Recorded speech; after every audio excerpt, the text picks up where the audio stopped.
name is Juliana, and this is my video response to the videos we had to watch over the weekend for writing and research for technology. I would say that digital technology is one way of helping reduce the crisis of significance by helping people stay in constant contact with each other with emails and cell phones and telephones and instant messaging, but it also hinders the resolution of crisis of significance by keeping people separate through the diminishing amounts of personal contact we have with each other. I mean, if you think about the history of communication, it all really began with the invention of the telegraph in 1828, and that was really the first way of connecting even the different states of the United States of America. I mean, you could live in Florida and speak to somebody in Texas and communicate about how you each live and what's different about the areas that you live in. But then again, back then, why would you want to speak to somebody in Texas? Because the realistic expectation of ever meeting them or speaking to them face to face was rather slim.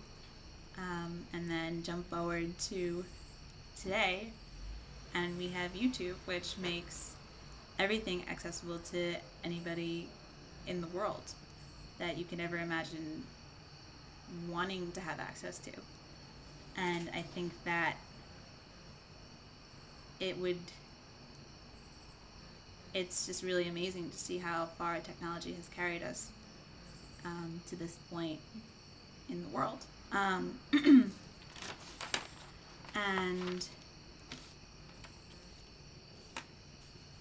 it gives anybody the opportunity to creatively express their ideas, opinions, or even what is going through their head at the moment to anybody who has access to the internet and a computer and wants to watch them express it. And it's just really, it seems to be the last great spoke in the evolution of communication.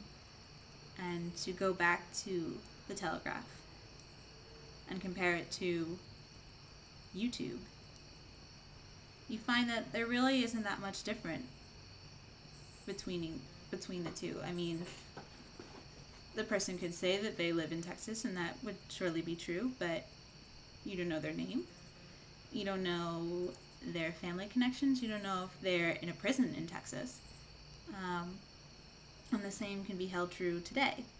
I mean, with the exploration of frauds on YouTube and how outraged everybody was because they got so involved and wrapped up in the stories that they had concocted, basically for a creative outlet, and that it all turned out to be just that, a creative outlet. Nothing realistic, nothing true, nothing, just nothing, basically. And it just seems to keep relating back to that cultural inversion that was discussed in the anthropological intro to technology, to YouTube. You know, we each express individualism, independence, and commercialization, but we all are secretly longing for community and relationships and a distinct authenticity that is desperately lacking in today's society. And it's just sad, you know, how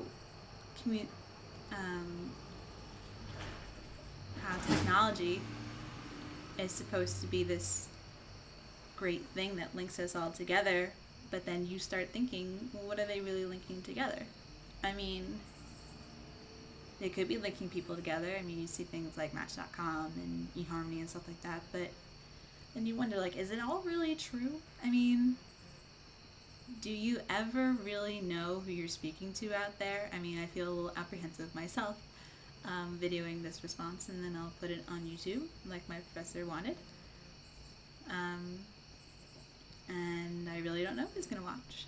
And it's a little daunting.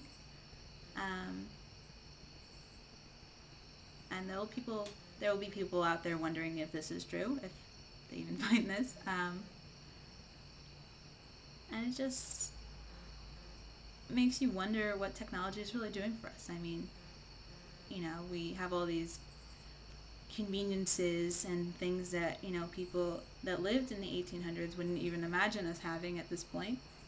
But if they were suddenly to be stripped away from us, are we better equipped to dealing with the real world than people who lived in the 1800s? I can't really say that we are. And it just makes you think how contemporary culture can you consider it better than our history, where we came from?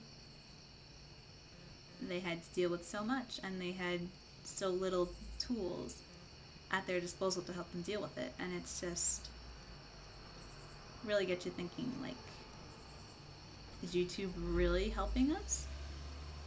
I can't say that it is. Doesn't get my homework done. It doesn't pay my bills for me. It doesn't put gas in my car. Is it a creative outlet? Yes, of course. Is it entertaining at times? Absolutely. But is it really helping us? I can't say that it is. So that's my response. I'll see if it's even close to the amount of time I need to have.